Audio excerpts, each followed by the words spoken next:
What's up guys, my name is King Killjoy, and here's some quick facts about myself. I have played Apex Legends since it first came out, and in fact have been a huge fan of Titanfall and Titanfall 2 even before Apex became a thing. I recently became more serious a couple of seasons ago on this game, and I've been loving Apex more and more every day. But enough about me. Today, we're going to talk about one of the biggest powerhouses in Apex Legends, the Peacekeeper. Now. We all know that there's also the Massive and the Eva, along with tons of pros using all of them in insane gameplay. But trust me guys, this is one that you should not sleep on. It has been a terrifying gun to go up against. Just from the sound of the shot to the wind up of it fully charged, it packs a huge punch. There's tons of videos on how good this shotgun really is, but it's important to understand why. I mean, I used to pick up anything else until I really started practicing with the Peacekeeper, and here's why. Let's get to it.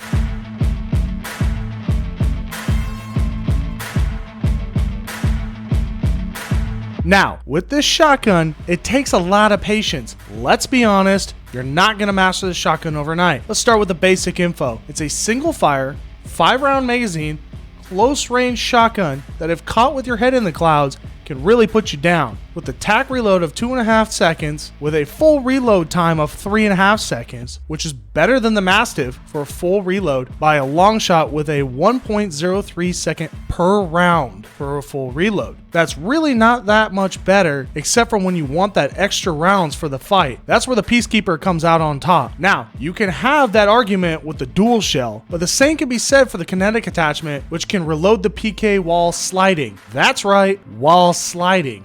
The EVA 8 comes in at a full reload time of 3 seconds with a tac reload time of 2.5 seconds, which seems better, but that's where the DPS comes in, and we'll get to that in a minute. I'm not saying that these shotguns are bad. You might be a god with one or the other. The Peacekeeper though just hits differently in a really good way. Let's move on to the damage section.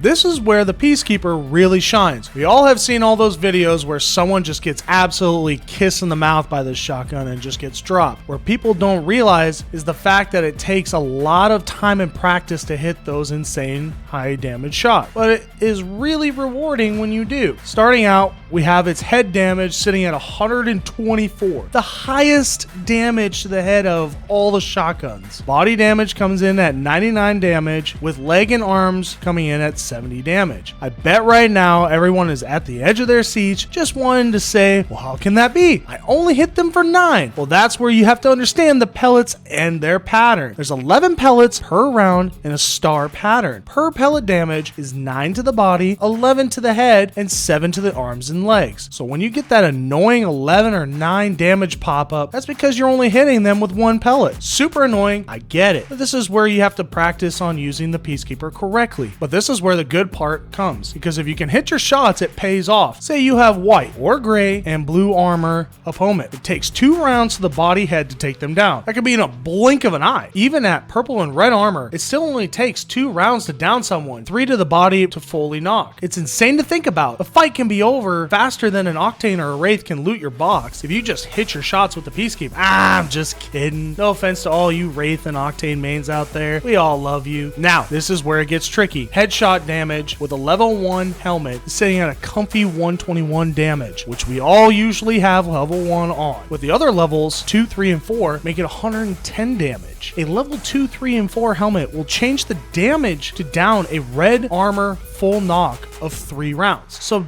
don't go pushing a red armor opponent. I think it's going to be easy. Most of the time, you'll be facing opponents with at least a level 2 helmet, so just be aware before pushing. Now that you know all the damage aspects of what the Peacekeeper can do, it's also very important to understand how the movement with the Peacekeeper can affect your overall performance. When you move in on an opponent, it's important you are not ADSing all the time. At range, the Peacekeeper is very viable with its charge feature to basically have a super choked up shotgun, tighter pellet cluster, making sure all the pellets hit in one area. However, that's not really needed when they are inches from you. You're better off using the Apex Legends amazing hit fire, and if at all ADSing, it is for a split second to get that more accurate shot in. Now, this is a very important thing to remember, and I was getting beamed all the time before I finally did this, and that is to throw a crouch movement in there every once in a while. I know, it sounds crazy, but trust me guys when I say this, even if you can get the opponent to miss most of their shots while you're racking another round, it makes all that difference in living or dying. Crouching to the side also helps throw off their prediction of where you will be, increasing the chances of you surviving even higher. Playing the angles on the cover while quickly ADSing, knowing that an opponent is going to come around that corner, see if you can get that knock, will help you get that early shot off, if not shock them briefly. It takes a lot of practice getting the rhythm down with the lever action, but it will make you a much harder target and a much better chance of you coming out on top. Again, this takes a ton of playing with, getting comfortable with the shotgun, but I cannot tell you how good it'll feel once you down an opponent just knowing he's sitting back thinking to himself, what just happened? So take your time, get the movement down, and get those knocks in to help move your team forward. So you want to start running the Peacekeeper, yet you're having a hard time trying to find a matchup to go well with it. I personally love running the R301 with the Peacekeeper. With that medium long range fast fire rate and huge close range power, you definitely feel the effectiveness. Now, the R301 isn't for everyone, and that's perfectly okay. It's really important to match yourself up with a really good gun to complement the Peacekeeper, like the R301 and the Flatline. The Flatline is a huge powerhouse hitter, and if you can get the side-to-side recoil down, it can be really deadly combo. However, this may not be the case for some people who would much prefer energy weapons. This is where I bring to light the Volt, the Havoc, the Devotion. The Volt itself is a huge powerhouse for being a SMG and has made a lot of players crave for the Volt Peacekeeper combo. The Havoc and the Devotion have an insane initial recoil, yet with a turbocharger and attachments you can easily be knocking teams insanely fast. Or maybe, just maybe, you may be one of those players that really enjoys a sniper rifle, but this can be all covered in another time. The important thing to take away is to couple the Peacekeeper with a long, medium range weapon so you don't leave yourself struggling in the longer fights, and having all your power in the short range game. Because guys, let's be honest, it doesn't do your team any good if there are only two team members actually fighting while you just hope to hit those long range gamble shots. Unless you're gods with the R99 or the car. Alright, well that's going to be it for today. If it really hasn't hit you yet, just try out the Peacekeeper for a couple of days. Just see if you're made to use the shotgun, or if it's just not your style. And don't worry folks, don't be too disappointed if you don't like it. It really takes time and energy to learn and play well with this shotgun. In reality, as long as you can perform the best you can with whatever you feel comfortable with, just go with that. And as always, have a great time. I really love this game, and it's by far one of the best battle royales to come out. So it's really fun to help make your gameplay a little bit more exciting in a way. If you really enjoyed this video, feel free to like and subscribe to the channel. Also leave a comment down below on what you all would like to see, or even something you think it would improve the videos. I also stream on Friday through Sunday, 9:30 p.m. Eastern Standard Time. So if you all want to talk more, discuss play tactics, or even just come hang out, I'd love to see you there. Alright guys, I'll see you in the next one.